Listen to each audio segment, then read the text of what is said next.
Hello बेटा, myself Manish Kaushik, biology educator as well as NEET counsellor. आज के इस लेक्चर में मैं आपके लिए लेके आया हूं हाफ ईयरली के लिए most important questions of biology. Chapter wise मैं आपको सारे क्वेश्चंस बताता रहूंगा और उनके आंसर्स भी बताऊंगा। How to frame the answer, आपको एग्जैक्टली आंसर को फ्रेम कैसे करना है, कैसे लिखना है एग्जाम में, सो दैट आपको फुल मार्क्स मिले, ज्यादा से ज्यादा मार्क्स मिले। आज का जो लेक्चर है इसमें हम करेंगे ह्यूमन रिप्रोडक्शन। ह्यूमन रिप्रोडक्शन एक इंपॉर्टेंट चैप्टर है। हाफ ईयरली में ऐसा कोई बच्चा नहीं होगा जिसका ये चैप्टर एग्जाम में नहीं आ रहा होगा। तो हम ह्यूमन रिप्रोडक्शन के लेक्चर में आज पहले मैं एक बेसिक ओवरव्यू दूंगा फटाफट, और उसके बाद सारे most expected question for your school as well as for CBSE board हम डिस्कस करेंगे विद आंसर। साथ साथ एनसीईआरटी की एक्सरसाइज भी डिस्कस करेंगे बेटा, क्योंकि वो स्किप नहीं करनी होती। एनसीईआरटी की एक्सरसाइज से तो क्वेश्चन आते ही आते हैं। ओके, तो लेट्स स्टार्ट। सबसे पहले ह्यूमन रिप्रोडक्शन में हम क्या क्या पढ़ेंगे, टॉपिक्स क्या क्या है इस चैप्टर में।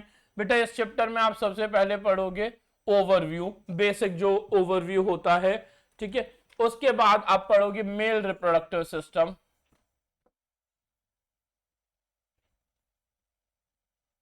मेल रिप्रोडक्टिव सिस्टम, इससे क्वेश्चन आते रहते हैं। इसके बाद आप पढ़ोगे बेटा जी फीमेल रिप्रोडक्टिव सिस्टम,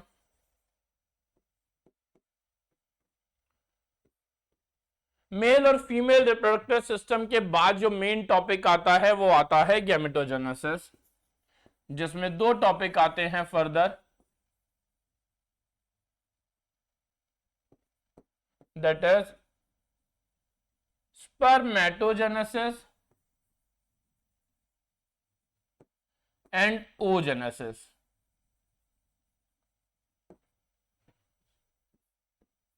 इसके बाद गैमेटोजेनेसिस जब कंप्लीट होगा तो आप एक और टॉपिक पढ़ोगे, दैट इज मेंस्ट्रुअल साइकिल।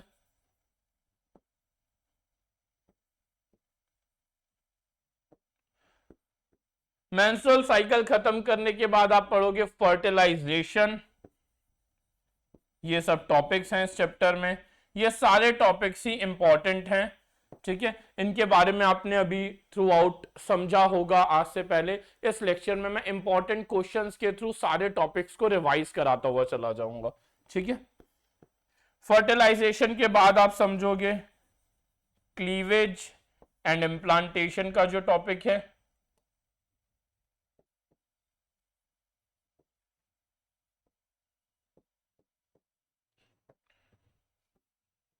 उसके बाद फाइनली हम समझेंगे एम्ब्रियो डेवलपमेंट एंड पार्चुरेशन, ये सारे टॉपिक्स, ठीक है।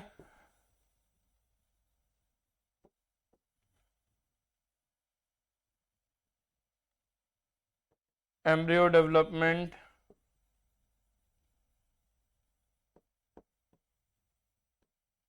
पार्चुरेशन, तो ये सब इंपॉर्टेंट टॉपिक्स हैं इस चैप्टर के। ओके, अब मैं इस चैप्टर को क्वेश्चंस के थ्रू आपको क्लियर करूंगा। पहले हम एनसीईआरटी की एक्सरसाइज करते हैं। एनसीईआरटी की एक्सरसाइज के क्वेश्चंस बहुत इंपॉर्टेंट होते हैं। तो सबसे पहला जो क्वेश्चन है, ह्यूमंस रिप्रोड्यूस, इसके ऑप्शंस भी हैं, ए सेक्सुअली और सेक्सुअली। आप लोगों को पता है सिंपल सा आंसर है सेक्सुअली।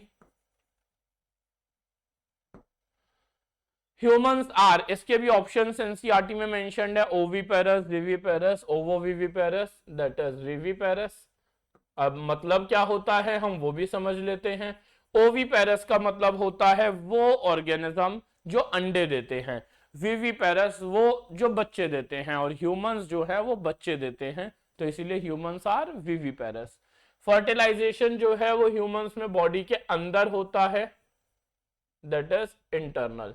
ह्यूमन बॉडी में जो फर्टिलाइजेशन है वो बॉडी के अंदर होता है, that is internal. Male and female gametes are haploid. Haploid का मतलब क्या है कि भाई जो क्रोमोसोम्स होते हैं, मेल और फीमेल गैमीट्स में जो क्रोमोसोम्स होते हैं वो हाफ होते हैं एज द पेरेंटल। पेरेंटल में 2n होते हैं और गैमीट्स में n होते हैं, 2n का हाफ। हैप्लॉइड का मतलब होता है half the number of parental chromosome. Okay, haploid का मतलब 1n नहीं होता, हैप्लॉइड का मतलब होता है half the number of parental chromosome.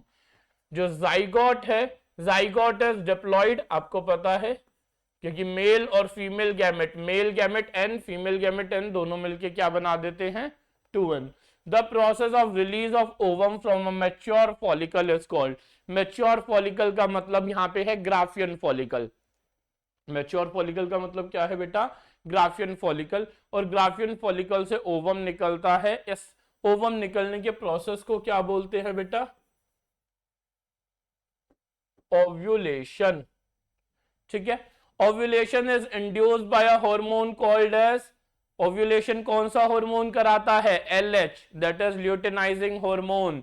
ये बहुत इंपॉर्टेंट क्वेश्चंस हैं, एक एक नंबर में ऑब्जेक्टिव में पूछे जाते हैं। तो ओव्यूलेशन हमारी बॉडी में, मतलब फीमेल बॉडी में कौन सा हार्मोन कराता है, LH।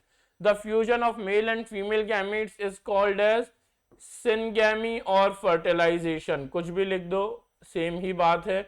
जो डिफरेंस है वो कहाँ पे आता है, फर्टिलाइजेशन जो है वो पूरा प्रोसेस का नाम है, और सिनगैमी जो है वो सिर्फ उसके जो एग्जैक्टली फ्यूजन है उसे बोलते हैं।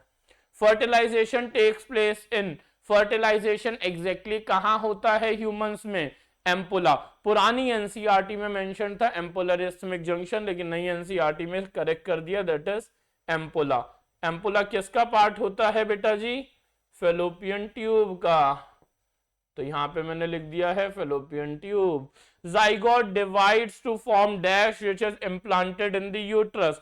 जाइगोट डिवाइड करता है, प्रोसेस को क्लीवेज बोलते हैं, लेकिन जाइगोट डिवाइड करके क्या बनाता है जो कि यूट्रस में इम्प्लांट हो जाता है, एंड आंसर इज ब्लास्टोसिस्ट। क्या बनाता है बेटा जी, blastocyst. The structure which provide vascular connection between foetus and uterus is, वो स्ट्रक्चर जो एक वस्कुलर कनेक्शन प्रोवाइड करता है फीटस और यूट्रस के बीच में, that is called as placenta, that is called as placenta. तो ये इंपॉर्टेंट क्वेश्चंस हैं। Okay, next, draw label diagram of male reproductive system. ये क्वेश्चन जनरली लेबलिंग के लिए ज्यादा आता है, आपको मेल रिप्रोडक्टिव सिस्टम का डायग्राम जो है वो बनाना भी आना चाहिए, और लेबलिंग के लिए इससे क्वेश्चन ज्यादा आते हैं कि ये मिस कर देंगे या ये मिस कर देंगे और बोलेंगे पहचानो कौन, ऐसे क्वेश्चंस बेटा ज्यादा आते हैं। वैसे ही draw available diagram of human female reproductive system, ऐसे क्वेश्चंस भी ये मेल रिप्रोडक्टिव सिस्टम ड्रॉ करने के लिए कम आता है, फीमेल रिप्रोडक्टिव सिस्टम ड्रॉ करने के लिए ज्यादा आता है। ओके, तो इंपॉर्टेंट डायग्राम्स में फीमेल रिप्रोडक्टिव सिस्टम का डायग्राम ज्यादा इंपॉर्टेंट है। Is it okay? तो ये डायग्राम है, अभी इससे रिलेटेड और क्वेश्चंस आएंगे आगे, तो इस डायग्राम को मैं उन क्वेश्चंस के थ्रू डिटेल में एक्सप्लेन करूंगा। Next, write to major function each of testis and ovary. ये टेस्टिस और ओवरी के मेजर फंक्शन क्या है। टेस्टिस जो हैं वो स्पर्म प्रोडक्शन करते हैं, साथ साथ हार्मोन रिलीज करते हैं टेस्टोस्टेरोन। टेस्टोस्टेरोन जो है वो सेकेंडरी सेक्सुअल कैरेक्टर्स के लिए बहुत इंपॉर्टेंट होता है। तो टेस्टिस में production of sperm by seminiferous tubules, production of male sex hormone testosterone by Leydig cells. ठीक है, अब स्पर्म्स जो हैं वो टेस्टिस में एग्जैक्टली कहां प्रोड्यूस होते हैं, सेमिनिफेरस ट्यूब्यूल्स में, और जो टेस्टोस्टेरोन है वो एग्जैक्टली किस सेल से प्रोड्यूस होता है, लेडिक सेल से। वैसे ही ओवरी के फंक्शंस अगर हम पढ़ें तो ओवा रिलीज करना, दैट इज एग्स, और साथ साथ सेक्स हार्मोन रिलीज करना, एस्ट्रोजन एंड प्रोजेस्टेरॉन। अब यहीं पे मैं थोड़ा सा डिटेल में जाके आपको एस्ट्रोजन और प्रोजेस्टेरॉन के फंक्शन भी बता देता हूं। प्रोजेस्टेरॉन जो होता है वो होता है बेटा जी प्रेगनेंसी हार्मोन, क्योंकि प्रोजेस्टेरॉन जो होता है वो मेंटेन करता है एंडोमेट्रियम, मेंटेन्स एंडोमेट्रियम। अब प्रोजेस्टेरॉन जो है वो एंडोमेट्रियम को मेंटेन करेगा, एंडोमेट्रियम मेंटेन होगी तो ही तो प्रेगनेंसी मेंटेन होगी, क्योंकि एग्जैक्टली इम्प्लांटेशन तो एंडोमेट्रियम पे ही हुआ था। अब एंडोमेट्रियम मेंटेन होगी तो प्रेगनेंसी मेंटेन होगी, प्रेगनेंसी मेंटेन होगी, इसी वजह से इसका दूसरा नाम क्या रखा हमने, प्रेगनेंसी हार्मोन। एस्ट्रोजन का क्या काम है बेटा, एस्ट्रोजन के दो काम हैं, एक सेकेंडरी सेक्सुअल कैरेक्टर्स, ये जो सेकेंडरी सेक्सुअल कैरेक्टर्स होते हैं बॉडी में, प्यूबर्टी के दौरान जो चेंजेस आते हैं उसमें एस्ट्रोजन का मेन रोल होता है, और साथ साथ एस्ट्रोजन का मेन रोल होता है development of endometrium. During menstrual cycle जो एंडोमेट्रियम शेड हो जाती है ड्यूरिंग मेंस्ट्रुअल साइकिल, शुरू के 5 दिन मेंस्ट्रुअल फेज में, ब्लीडिंग फेज जिसे पीरियड्स भी बोलते हैं, उसमें जो एंडोमेट्रियम शेड हो जाती है वो एंडोमेट्रियम को वापस कौन डेवलप कराता है? एस्ट्रोजन। तो development of endometrium. Next, draw the structure of seminiferous tubule. ठीक है, ये मैंने थोड़ा सा एक्सप्लेन भी कर दिया। मैंने सारे क्वेश्चंस के आंसर यहाँ पे इसलिए लिखे बेटा क्योंकि अगर मैं यहाँ पे लिखूंगा तो बहुत लंबे लंबे आंसर्स हो जाएंगे, रिकॉर्डिंग बहुत ज्यादा बड़ी हो जाएगी, आपको मजा नहीं आएगा फिर लंबी रिकॉर्डिंग देखने में। ठीक है, तो बेटर ये है कि हम इसे आंसर्स लिखे हुए हैं, मैं आपको समझाता रहूं सो दैट चीजें आपके दिमाग में बैठे। तो सेमनीफेरस ट्यूब्यूल का स्ट्रक्चर होता है भैया, हमने ऐसा पढ़ा था, एक टेस्टिस के अंदर 250 कंपार्टमेंट्स होते हैं कॉल्ड एज टेस्टिकुलर लोब्यूल। हर एक टेस्टिकुलर लोब्यूल के अंदर 1 से 3 हाईली कॉइल्ड सेमनीफेरस ट्यूब्यूल्स होते हैं। वो जो सेमनीफेरस ट्यूब्यूल्स होते हैं, हाईली कॉइल्ड सेमनीफेरस ट्यूब्यूल्स, उन सेमनीफेरस ट्यूब्यूल्स के अंदर सेल्स होते हैं स्पर्मेटोगोनिया, और उन स्पर्मेटोगोनिया से स्पर्म्स बनते हैं। साथ साथ उन सेमनीफेरस ट्यूब्यूल्स के अंदर ये तो हो गए स्पर्मेटोगोनिया जिनसे स्पर्म बनेंगे, साथ साथ इनके अंदर और भी सेल्स होते हैं that are called as Sertoli cells और also called as nurse cells. और ये जो हैं ये डेवलपिंग स्पर्म्स को नरिशमेंट प्रोवाइड करते हैं, और ये व्हाइट वाले सेल्स क्या बनाए थे हमने? स्पर्मेटोगोनिया, जिनसे स्पर्म बनते हैं, स्पर्मेटोगोनिया।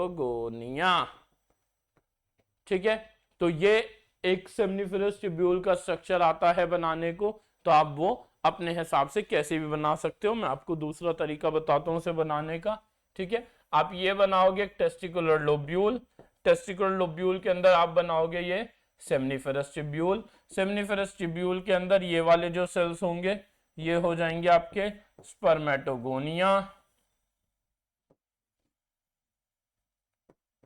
और अंदर जो सेल्स होंगे वो हो जाएंगे आपके बेटा जी सर्टोली सेल्स।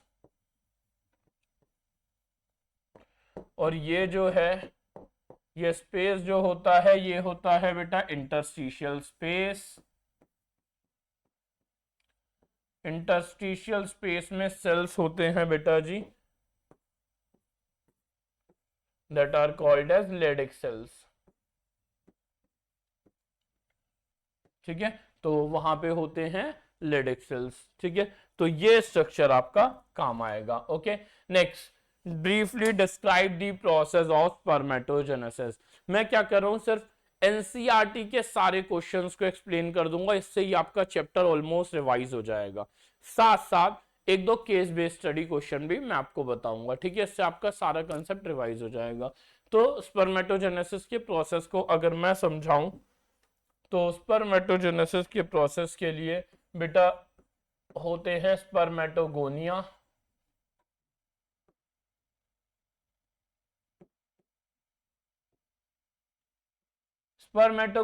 जो होते हैं वो जाते हैं अंडर माइटोसिस, और स्पर्मेटोगोनिया बनते हैं। और स्पर्मेटोगोनिया बनने के बाद कुछ स्पर्मेटोगोनिया तो फर्दर डिवाइड करते रहते हैं सो दैट स्पर्मेटोगोनिया का number throughout the life कम ना पड़े, और कुछ स्पर्मेटोगोनिया एंटर करते हैं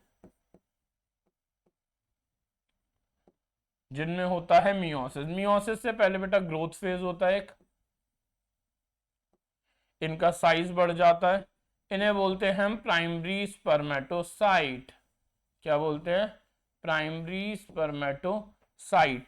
इनमें होता है मियोसिस वन होने से इनसे बनते हैं बेटा जी सेकेंडरी स्पर्मेटोसाइट।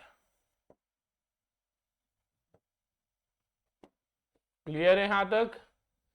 सेकेंडरी स्पर्मेटोसाइट बनने के बाद इनमें होता है बेटा जी मियोसिस 2, और इनसे बनते हैं स्पर्मेटिड। क्या बनते हैं?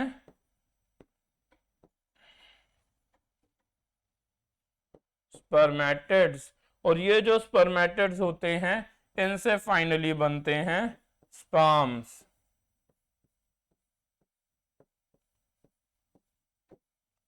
इस पूरे प्रोसेस को बोलते हैं स्पर्मेटोजेनेसिस।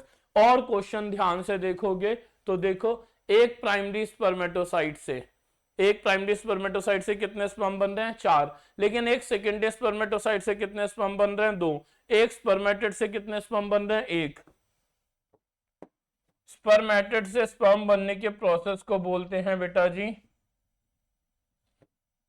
स्पर्मियोजेनेसिस। ये भी इंपॉर्टेंट क्वेश्चन है, ठीक है। और सॉरी, स्पर्म जो है वो सेमनीफेरस ट्यूब्यूल से जब रिलीज होते हैं तो उस प्रोसेस को बोलते हैं क्या? स्पर्मिएशन। सेमनीफेरस ट्यूब्यूल में रिलीज होके, वहां से रिलीज होके उनका जो हेड है वो एम्बेडेड हो जाता है इन सर्टोली सेल, नरिशमेंट लेके जब वहां से निकलते हैं तो फिर उस प्रोसेस को बोलते हैं स्पर्मिएशन। ओके, ठीक है। इसके बाद ये जो क्वेश्चन है ये मैंने साथ साथ ही एक्सप्लेन कर दिया। स्पर्मियोजेनेसिस क्या होता है और स्पर्मिएशन क्या होता है। अभी स्पर्मियोजेनेसिस है स्पर्मेटिड से स्पर्म बनना, स्पर्मिएशन है स्पर्मियोजेनेसिस के बाद, स्पर्म बनने के बाद उनका जो हेड है वो सर्टोली सेल में एम्बेडेड होता है और वहां से फिर वो हेड रिलीज आउट होता है, and that whole process is called as, head नहीं मतलब पूरा स्पर्म रिलीज आउट होता है सेमनीफेरस ट्यूब्यूल से, and that whole process is called as spermiation. Next एक इंपॉर्टेंट टॉपिक आता है बच्चा लेबल डायग्राम ऑफ स्पर्म। ये भी सेकंड इंपॉर्टेंट डायग्राम है इस चैप्टर का कि भाई स्पर्म का स्ट्रक्चर एक्सप्लेन करो। तो ये स्ट्रक्चर आपको पता होना चाहिए। अगर मैं स्ट्रक्चर के बारे में बताऊं थोड़ा सा आपको, तो स्पर्म के स्ट्रक्चर में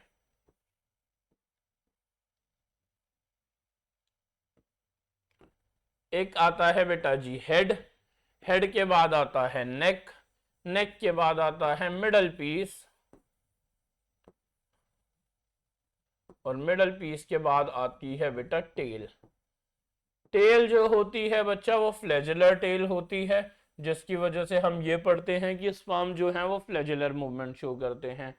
हेड में दो चीजें होती हैं, एक होता है nucleus that is haploid in nature, और एक होता है acrosome. Acrosome contains enzymes,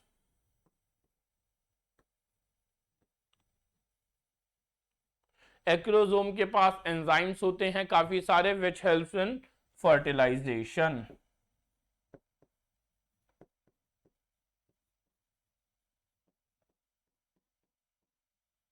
which helps in fertilization. Is it okay? इसके बाद नेक के पास होते हैं बेटा जी सेंट्रियोल।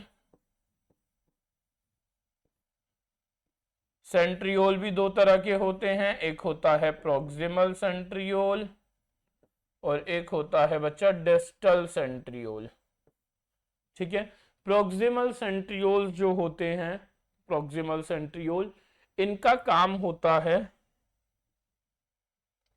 टेल बनाने का, sorry helps in zygotic division, और डिस्टल सेंट्रियोल फॉर्म टेल। तो ये helps in zygote division. Middle piece के पास होता है माइटोकॉन्ड्रिया,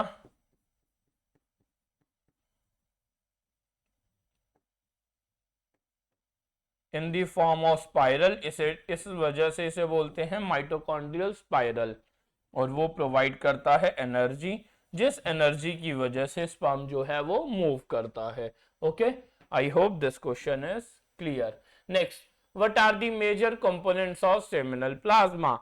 अब जो सेमिनल प्लाज्मा होता है, स्पर्म, जो मेल बॉडी से स्पर्म रिलीज होते हैं वो स्पर्म के साथ एक फ्लूइड रिलीज होता है, मतलब स्पर्म सेल्स तो रिलीज नहीं होते, मतलब सिर्फ सेल्स तो रिलीज नहीं होते, स्पर्म जो है वो एक लिक्विड में रिलीज होते हैं।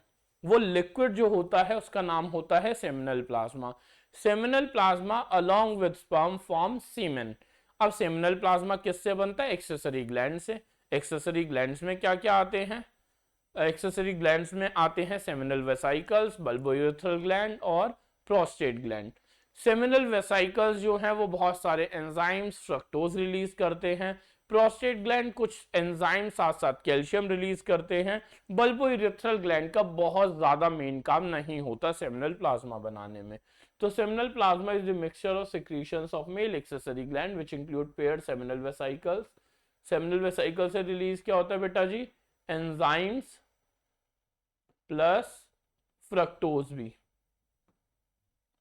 प्रोस्टेट ग्लैंड, इससे क्या रिलीज होते हैं? बहुत सारे एंजाइम्स और इंपॉर्टेंट इज कैल्शियम भी, and pair of bulbourethral gland. इन सब के सिक्रीशन को बेसिकली सेमिनल प्लाज्मा बोलते हैं।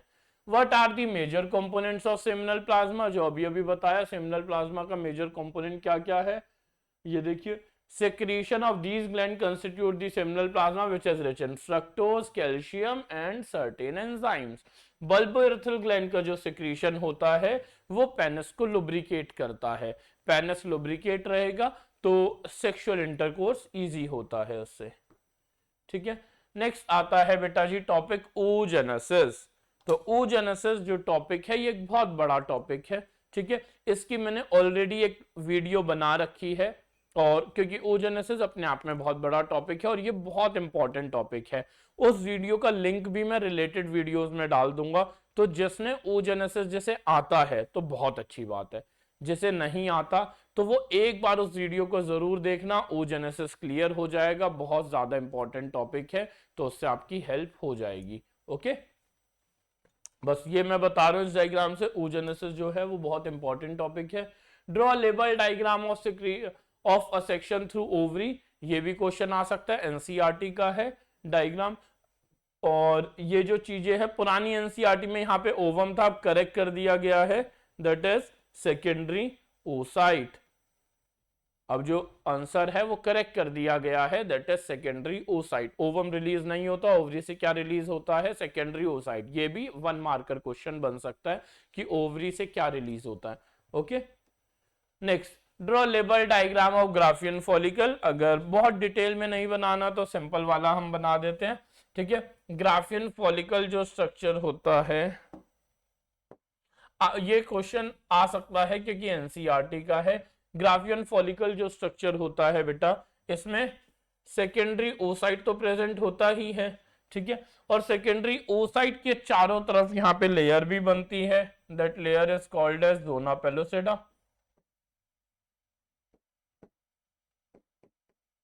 जो जोना पेलोसिडा की लेयर है वो ओव्यूलेशन से जस्ट पहले बननी शुरू हो जाती है, बन जाती है। ठीक है, इसके चारों तरफ सेल्स और भी होते हैं जो आगे चल के बनाएंगे कोरोना रेडिएटा, आगे चल के बनाएंगे कोरोना रेडिएटा। ठीक है, ये जो स्ट्रक्चर है ये कनेक्टेड रहता है पूरी तरह से आउटर लेयर से, और यहां पे बहुत सारे सेल्स हैं। ठीक है, ये मैं समझाने के लिए बना रहा हूं, आपको ड्रॉ करने के लिए दिख जाएगा। और फिर ये जो कैविटी है ये होती है बेटा एंट्रम। ठीक है, अब यहां पे जो लेयर है सबसे आउटर लेयर, यहां पे 3 लेयर आपको दिखानी है। सबसे आउटर लेयर है थीका एक्सटर्ना, उससे अंदर वाली लेयर दिखाओगे आप बेटा जी थीका इंटरना, और उससे अंदर वाली लेयर आप बताओगे बेटा जी ग्रेन्युलोसा। ठीक है, this is the basic structure of Graafian follicle. इससे भी क्वेश्चन आ सकता है। Okay, just a minute. Yes, name the functions of the following. Corpus luteum का आपको फंक्शन बताना है। कॉर्पस ल्यूटियम जो है वो बनता है ओव्यूलेशन के बाद। कॉर्पस ल्यूटियम कब बनता है? ओव्यूलेशन के बाद। और ओव्यूलेशन के बाद ग्राफियन फॉलिकल से सेकेंडरी ओसाइट रिलीज हुआ तो remaining of the part of Graafian follicle forms corpus luteum. Yellow colour का स्ट्रक्चर होता है। कॉर्पस ल्यूटियम रिलीज करता है हार्मोन प्रोजेस्टेरॉन। प्रोजेस्टेरॉन जो है उसका फंक्शन थोड़ी देर पहले ही बताया था, वो प्रेगनेंसी हार्मोन होता है, वो प्रेगनेंसी को मेंटेन करने के काम में आता है। वो एंडोमेट्रियम को मेंटेन करता है जिससे प्रेगनेंसी मेंटेन होती है। Okay, next is endometrium. Endometrium is the innermost layer of the uterus. Endometrium is the innermost layer of the uterus. अब उस इनर मोस्ट लेयर, जो एंडोमेट्रियम की इनर मोस्ट लेयर है, उसका काम क्या है? एक तो वो शेड होती है ड्यूरिंग मेंस्ट्रुअल साइकिल, जिससे पीरियड्स, ब्लीडिंग फेज होता है। साथ साथ जो एंडोमेट्रियम होती है, यही वो लेयर है जहां पे ब्लास्टोसिस जाके चिपकता है, इम्प्लांटेशन होता है। इम्प्लांटेशन होने की वजह से इसी लेयर से अटैच होके बच्चा डेवलप होता है। जो प्लेसेंटा है वो भी एंडोमेट्रियम और यहीं पे बनता है, एंडोमेट्रियम और फीटस के बीच में। ओके, तो एंडोमेट्रियम क्लियर हुआ। एक्रोसोम, अभी थोड़ी देर पहले बताया कि स्पर्म के हेड में एक स्ट्रक्चर होता है एक्रोसोम। आपको याद ये रखना है, acrosome is formed from Golgi body. Acrosome किससे बनता है बेटा जी? गोल्गी बॉडी से। एक्रोसोम जो है वो गोल्गी बॉडी से बनता है। ओके, अब एक्रोसोम गोल्गी बॉडी से बना है, लेकिन इसका काम क्या है? एक्रोसोम में होते हैं बहुत सारे एंजाइम, और वो सब एंजाइम फर्टिलाइजेशन में हेल्प करते हैं। Next, sperm tail. Sperm tail जो होती है वो फ्लैजिला से बनती है और helps in provide motility to the sperm. Fimbriae, fimbriae जो है वो फेलोपियन ट्यूब का पार्ट है। फिम्ब्रिये एकदम फेलोपियन ट्यूब के स्टार्टिंग में प्रेजेंट होते हैं, फिंगर लाइक, जो जब ओवरी से, ओवरी के अंदर ग्राफियन फॉलिकल होगा, ग्राफियन फॉलिकल से सेकेंडरी ओसाइट निकलते हैं ओव्यूलेशन के दौरान, तो सेकेंडरी ओसाइट को कलेक्ट करते हैं fimbriae. Fimbriae are finger like projections that collect secondary oocyte at the time of ovulation, which helps in the collection of eggs after ovulation। X की जगह बेटर आंसर क्या लिखोगे? Secondary oocyte।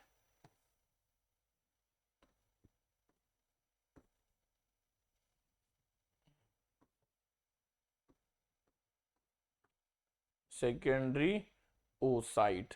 ओके, नेक्स्ट आगे बढ़ते हैं। True और false, ये भी एनसीईआरटी के क्वेश्चंस हैं। Androgens are produced by Sertoli cells. नहीं भैया, एंड्रोजन मतलब टेस्टोस्टेरोन किससे प्रोड्यूस होते हैं? लेडिक सेल से। ठीक है, तो सर्टोली सेल की जगह क्या आएगा? Leydig cells. इन्हीं से क्वेश्चन बनेंगे। अगर आपको सारे क्वेश्चंस की डेप्थ पता है ना, क्वेश्चन ये है, इसका ये आंसर है, इसका ये आंसर होना चाहिए था, ये सब भी आपको नॉलेज है, तो आप सीबीएसई में अच्छा खासा स्कोर कर लोगे। Spermatozoa get nutrition from Sertoli cell. सही बात है, गलती से एफ लिख दिया मैंने, ट्रू। स्पर्मेटोजोआ जो है उन्हें न्यूट्रिशन कहां से मिलता है? सर्टोली सेल से। इसी वजह से तो सर्टोली सेल्स को नर्व सेल्स भी बोलते हैं हम। Leydig cells are found in ovary. सरासर झूठ, लेडिक सेल्स तो टेस्टिस में मिलते हैं। Leydig cells synthesize androgen. सही बात है, लेडिक सेल्स ही तो हार्मोन एंड्रोजन टेस्टोस्टेरोन बनाते हैं। oogenesis takes place in corpus luteum. oogenesis जो है वो कॉर्पस ल्यूटियम में होती है। oogenesis होता क्या है? Formation of ovum. वो ओवरी में होता है, सिर्फ कॉर्पस ल्यूटियम में नहीं होता। Okay, menstrual cycle ceases during pregnancy. हाँ, बहुत इंपॉर्टेंट बात है, जब प्रेगनेंसी होती है, सीजेस का मतलब रुकना, स्टॉप। जब प्रेगनेंसी होती है तो मेंस्ट्रुअल साइकिल टोटली रुक जाती है, तो this is a true statement. Presence और absence of hymen is not a reliable indicator of virginity और सेक्सुअल एक्सपीरियंस। ट्रू। जो फीमेल्स में एक्सटर्नल जेनिटेलिया होता है, उस एक्सटर्नल जेनिटेलिया में होता है बेटा जी हाइमेन। ठीक है, वहां पे हाइमेन एक मेम्ब्रेनस स्ट्रक्चर होता है जो वेजाइनल ओपनिंग को पार्शियली कवर करता है। ऐसा मानते हैं कि अगर हाइमेन टॉर्न ऑफ हो, ब्रेक डाउन हो रखी हो, हाइमेन टूटी हुई हो, तो कि वो फीमेल जो है वो वर्जन नहीं है, जो कि बिल्कुल गलत है। मतलब hymen is not a perfect indicator of, reliable indicator of virginity, क्योंकि हाइमेन जो है वो किन्हीं किन्हीं फीमेल्स जो स्पोर्ट्स में ज्यादा एक्टिव रहती है उनमें पहले ही ब्रेक डाउन हो चुका होता है, और किन्हीं किन्हीं में वो बाद में भी ब्रेक डाउन नहीं हुआ होता। ठीक है, नेक्स्ट, मेंस्ट्रुअल साइकिल, विच हार्मोन्स रेगुलेट मेंस्ट्रुअल साइकिल। भैया मेंस्ट्रुअल साइकिल ना अपने आप में एक बहुत बड़ा टॉपिक है, और ये बहुत इंपॉर्टेंट टॉपिक भी है। जिसे oogenesis समझ आ गया उसे मेंस्ट्रुअल साइकिल भी समझ आ जाएगा, जिसे oogenesis नहीं आता उसे मेंस्ट्रुअल साइकिल कभी नहीं आ सकता। ठीक है, लेकिन मेंस्ट्रुअल साइकिल से क्वेश्चन आएगा, ये मैं 1000% श्योरिटी के साथ आपको बता रहा हूं। ठीक है, अब दो तरीके हैं, समझ लोगे तो अच्छी बात है, बहुत अच्छी बात है, नहीं समझ पाओगे तो रट्टा मारना पड़ेगा। यही ऑप्शन है अभी सीबीएसई में पास होने के लिए। अब जो पूरे साल पड़े होगे तो एक दिन से भी फर्क नहीं पड़ेगा, पूरे साल नहीं पड़े होगे तो भी एक दिन से फर्क नहीं पड़ेगा। तो बेसिकली आपको मेंस्ट्रुअल साइकिल ऑलरेडी आना चाहिए था। मैं शॉर्ट में बताऊं तो मेंस्ट्रुअल साइकिल में पहला फेज होता है मेंस्ट्रुएशन, जहां पे एग्जैक्टली एंडोमेट्रियम शेड होती है, ब्लीडिंग होती है। फिर दूसरा फेज होता है फॉलिकुलर फेज। फॉलिकुलर फेज के दौरान जो एंडोमेट्रियम है वो भी डेवलप होती है और साथ साथ ओवरी में फॉलिकल्स भी डेवलप होते हैं, प्राइमरी, सेकेंडरी, टर्शरी। फिर एक the mid of the menstrual cycle होती 28 डेज की, तो मिड में 14 day of the menstrual cycle में ओवरी से निकलता है secondary oocyte, that process is ovulation. उसके बाद फिर आता है ल्यूटियल फेज। ल्यूटियल फेज के दौरान जो एंडोमेट्रियम है वो मेंटेन रहता है, एंडोमेट्रियम मेंटेन रहता है और साथ साथ ग्राफियन फॉलिकल रप्चर होके जो रिमेनिंग पार्ट है उससे बन जाता है corpus luteum. Corpus luteum progesterone release करेगा, उसी प्रोजेस्टेरॉन से तो एंडोमेट्रियम मेंटेन रहेगा। अब अगर प्रेगनेंसी हो गई तो एंडोमेट्रियम को मेंटेन करना है। एंडोमेट्रियम को मेंटेन कौन कर रहा है? प्रोजेस्टेरॉन। और प्रोजेस्टेरॉन रिलीज कौन कर रहा है? Corpus luteum. तो कॉर्पस ल्यूटियम भी परसिस्ट करेगा, वो डीजनरेट नहीं होगा। लेकिन अगर प्रेगनेंसी नहीं हुई तो फिर कोई काम नहीं, एंडोमेट्रियम को टूटने दो, तो कॉर्पस ल्यूटियम डीजनरेट हो जाता है। कॉर्पस ल्यूटियम डीजनरेट होने की वजह से एंडोमेट्रियम रिलीज नहीं होता। एंडोमेट्रियम रिलीज नहीं होता, प्रोजेस्टेरॉन, सॉरी माफी चाहते हैं, प्रोजेस्टेरॉन रिलीज नहीं होता, जिसकी वजह से एंडोमेट्रियम मेंटेन नहीं रहती, एंडोमेट्रियम शेड होती है और फर्दर एक न्यू मेंस्ट्रुअल साइकिल स्टार्ट हो जाती है। Okay, What is parturition? Which hormones are involved in induction of parturition? ध्यान से सुनिएगा, इंपॉर्टेंट बात है, parturition से क्वेश्चन आता है। parturition is बच्चा पैदा जो होता है, delivery of the baby, that is parturition। ठीक है, 3 इडियट में देखी भी होगी डिलीवरी ऑफ द बेबी। अब parturition होता कैसे है? जैसे ही बच्चा फुली डेवलप हो जाए तो बच्चे और प्लेसेंटा से फीटस और प्लेसेंटा से सिग्नल जाता है सीएनएस पे, सीएनएस से सिग्नल जाता है हाइपोथैलेमस, हाइपोथैलेमस से हार्मोन रिलीज होता है ऑक्सीटोसिन। ऑक्सीटोसिन जो है वो फिर जाता है पोस्टीरियर पिट्यूटरी में और पोस्टीरियर पिट्यूटरी से ब्लड में रिलीज हो जाता है। जैसे ही पोस्टीरियर पिट्यूटरी से ऑक्सीटोसिन ब्लड में आया, वो ऑक्सीटोसिन आता है यूट्रस की मिड लेयर होती है मायोमेट्रियम, उसमें होती है स्मूथ मसल्स, वो ऑक्सीटोसिन स्मूथ मसल्स पे एक्ट करता है और वो स्मूथ मसल्स कॉन्ट्रैक्ट होना शुरू हो जाती हैं। जैसे ही वो कॉन्ट्रैक्ट होंगी, पेन स्टार्ट होगा, और ज्यादा ऑक्सीटोसिन रिलीज होगा और ज्यादा स्ट्रॉन्गर कॉन्ट्रैक्शंस होंगी, और ऑक्सीटोसिन रिलीज होगा और स्ट्रॉन्गर कॉन्ट्रैक्शंस होंगी, और ये जब तक होती रहेंगी जब बच्चा डिलीवर ना हो जाए। दोबारा से रिपीट कर रहा हूं बेटा जी, पार्चुरेशन, बच्चा delivery of the foetus is parturition. Fully develop foetus और प्लेसेंटा से सिग्नल ओरिजिनेट होता है, सीएनएस पे जाएगा, सीएनएस से हाइपोथैलेमस, हाइपोथैलेमस में हार्मोन बनता है ऑक्सीटोसिन, वो हार्मोन हाइपोथैलेमस से ऑक्सीटोसिन जाता है पोस्टीरियर पिट्यूटरी, वहां से वो रिलीज होता है ब्लड में।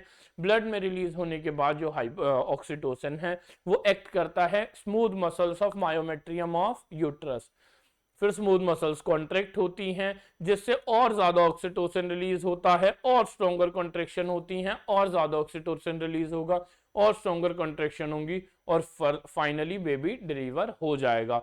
तो मेन हार्मोन कौन सा है? ऑक्सीटोसिन। इसके अलावा पार्चुरेशन में और भी हार्मोन इंपॉर्टेंट रोल प्ले करते हैं, उनके बारे में मैं एनसीईआरटी की एक इंपॉर्टेंट लाइन आपको बताना चाहूंगा, इसे याद रखना मेरे बच्चे जरूर। The process of childbirth is called parturition, which is induced by complex neuroendocrine mechanism involving cortisol, estrogen and oxytocin। तो देखो समरी में क्वेश्चन छुपा हुआ है इंपॉर्टेंट कि भाई पार्चुरेशन में कौन कौन से हार्मोन इन्वॉल्व है? कॉर्टिकॉल, एस्ट्रोजन एंड ऑक्सीटोसिन। ओके, तो यहां तक हमने सारे इंपॉर्टेंट क्वेश्चन पढ़ लिए हैं।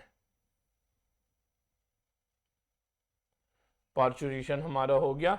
नेक्स्ट क्वेश्चन पे आते हैं हम बेटा। Next question is, in our society women are often blamed for giving birth to daughters, can you explain why this is not correct? भैया आपको सबको 10th क्लास से ही पता है, मेल्स जो होते हैं वो XY होते हैं, फीमेल्स जो होती हैं वो XX होती हैं। तो मेल्स में जो गैमेट बनेगा और वो X और Y बनेगा, फीमेल्स में X बनेगा।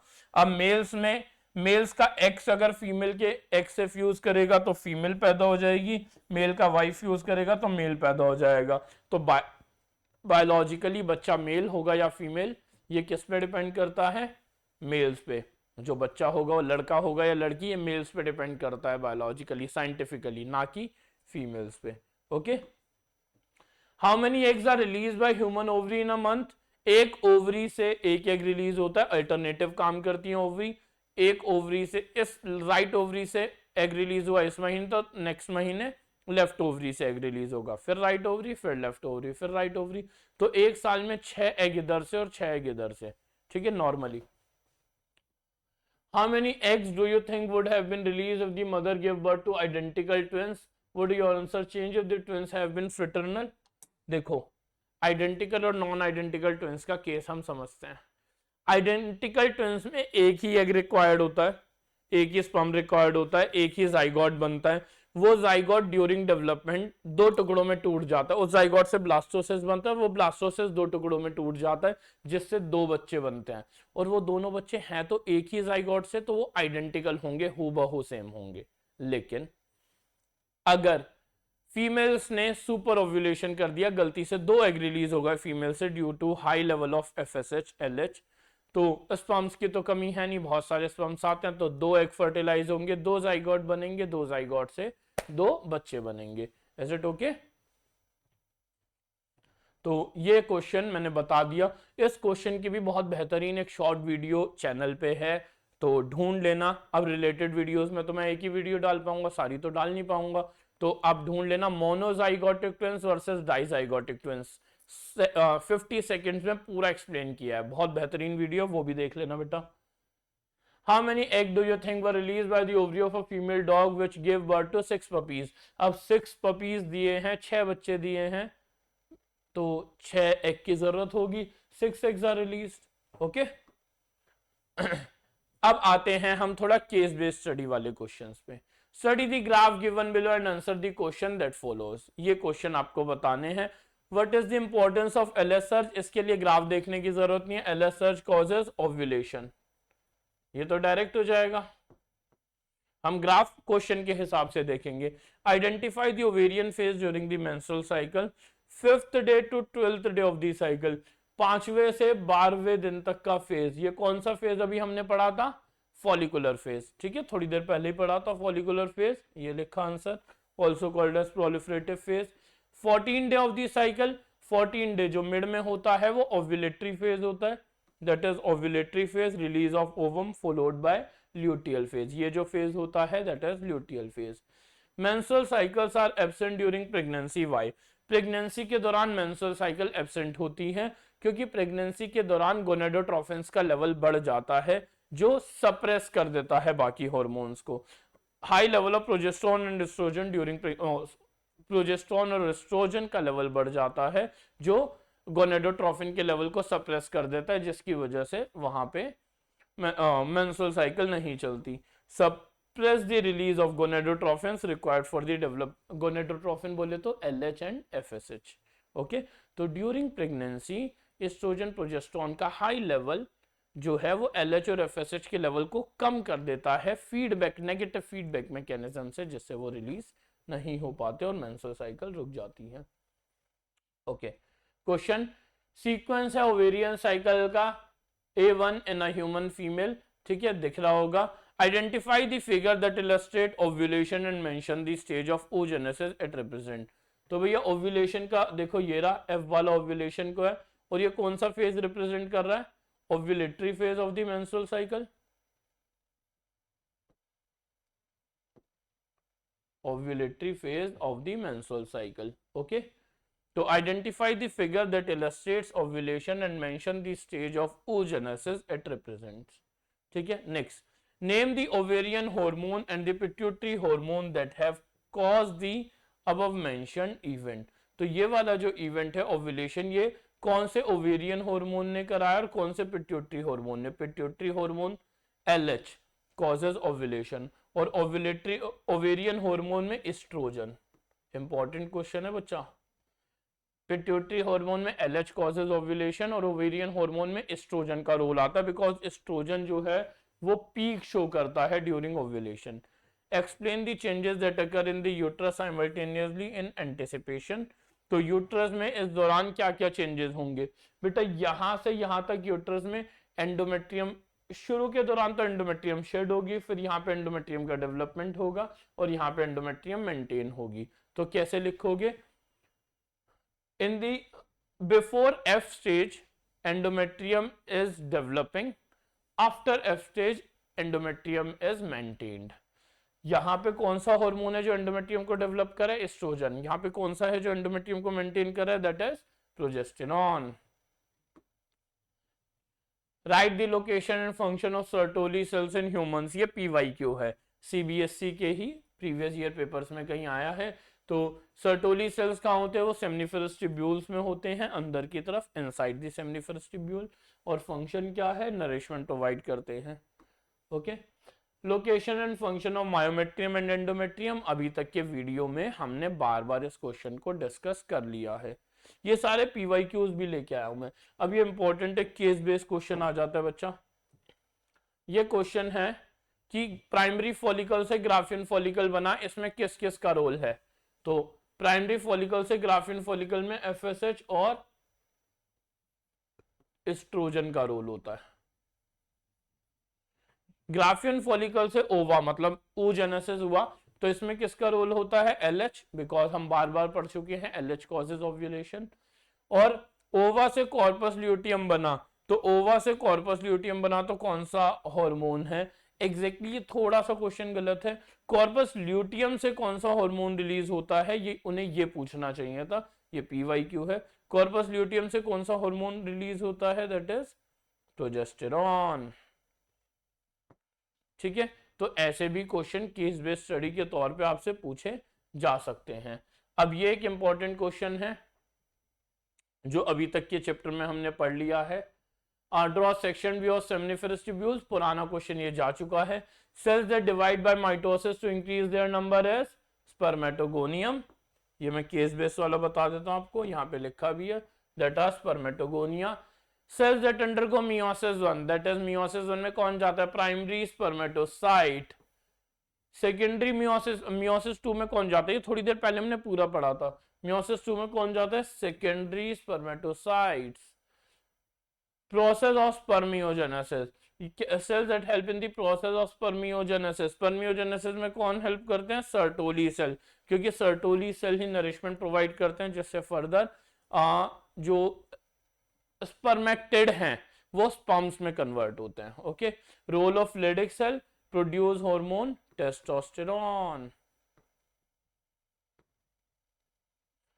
Secrete hormone testosterone. बताइए यहां तक क्लियर है सबको, कोई भी दिक्कत परेशानी, दुख समस्या पीड़ा दर्द। तो ये सब क्वेश्चंस आपके बहुत इंपॉर्टेंट हैं। एक क्वेश्चन कितने तरीके से आ सकता है वो भी दिया है, मैंने आंसर्स भी दिए हैं, सो दैट आप एक बार वीडियो को देखो तो आपको ऑलमोस्ट चीजें क्लियर हो जाएं। ठीक है, नेक्स्ट एक क्वेश्चन है भैया, ये आपको स्ट्रक्चर दे रखा है ओवम का, और ओवम का स्ट्रक्चर देने के बाद स्पर्म्स दे रखे हैं एबीसी, और आपको पहचानना है compare the fate of sperm shown in the diagram. ठीक है, अब देखो जो सबसे अंदर तक जा रहा है बी, देखो बी इस लेवल पे है, सी तो ए सबसे अंदर तक जा रहा है, तो ए वाला जो स्पर्म है, A is able to penetrate fertilise the ovum whereas B and C are unable to penetrate. अब ए पेनिट्रेट कर पा रहा है तो ए ही फर्टिलाइजेशन करने वाला होगा। ठीक है, इसके बाद what is the role of zona pellucida in this process. Zona pellucida जो होती है वो क्या करती है, जोना पेलोसिडा इंश्योर करती है कि भाई एक ओवम में एक ही स्पर्म आए, दैट इज प्रिवेंट्स पॉलीस्पर्मी। वो एक से ज्यादा स्पर्म की एंट्री को रोकती है, तो प्रिवेंट्स पॉलीस्पर्मी। ओके, फिर next see, analyse the changes occurring in the ovum during the process. अब इस दौरान क्या क्या चेंजेस होते हैं ओवम में।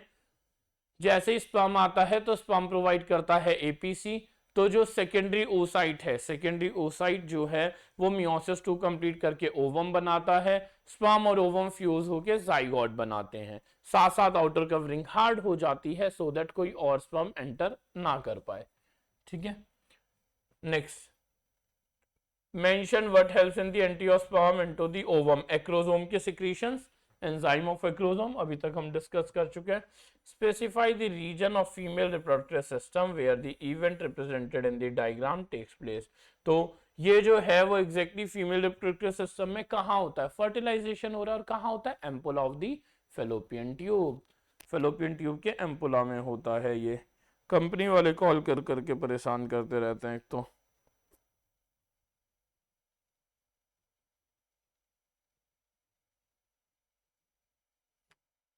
माफी चाहते हैं। हाँ, तो फिर आता है बेटा ये एक और केस बेस्ड क्वेश्चन, ये डायग्राम दे रखा है क्लीवेज के दौरान का, और पूछा है describe the post zygotic events leading to implantation and placenta formation in human, mention any two function of placenta. Okay बेटा, ये क्वेश्चन में डायग्राम नहीं दे रखे, मैंने लगवाया था, क्योंकि पोस्ट जाइगोटिक इवेंट्स पूछे हैं लीडिंग टू इम्प्लांटेशन, मतलब जाइगोट बनने के बाद इम्प्लांटेशन तक क्या क्या होता है भैया, क्लीवेज होता है, जाइगोट जो है वो 2 सेल, 2 से 4, 4 से 8, 8 से 16 डिवाइड करता रहता है, फाइनली बनता है ब्लास्टोसिस। ब्लास्टोसिस की ये जो आउटर लेयर होती है, ये एक आउटर लेयर होती है दैट इज ट्रोफोब्लास्ट, और ये जो इनर वाला होता है that is ICM, inner cell mass. Inner cell mass से आगे चल के एम्ब्रियो बनता है। ट्रोफोब्लास्ट जो है वो कहीं ना कहीं प्लेसेंटा फॉर्मेशन में हेल्प करती है। Mention any two function of placenta, placenta क्या करता है, exchange of nutrients, exchange of waste, सारा एक्सचेंज का काम। साथ साथ placenta also act as an endocrine gland, वो बहुत सारे हार्मोन्स भी रिलीज करता है। Is it okay? तो ये हमने अब सारे तरह के क्वेश्चन डिस्कस कर लिए, और कोई क्वेश्चन नहीं बचे हैं, जिसमें मैंने कंप्लीट एनसीईआरटी के अलावा मैंने कंप्लीट डिस्कस कर लिया आपसे पीवाईक्यूज काफी सारे, और साथ साथ कुछ केस बेस्ड क्वेश्चन, ठीक है, केस स्टडी क्वेश्चन। इससे आपकी एक प्रिपरेशन में बूस्ट मिल जाएगा आपको कि आप कौन कौन से इंपॉर्टेंट क्वेश्चंस देख के जाओ करने हैं, और वो सब आपके तैयार हो जाएंगे। ओके, तो नेक्स्ट क्लास में हम ऐसे ही एक किसी इंपॉर्टेंट चैप्टर के सारे इंपॉर्टेंट क्वेश्चंस डिस्कस करेंगे। ओके, मिलते हैं बेटा नेक्स्ट क्लास में। Bye bye, take care, God bless you.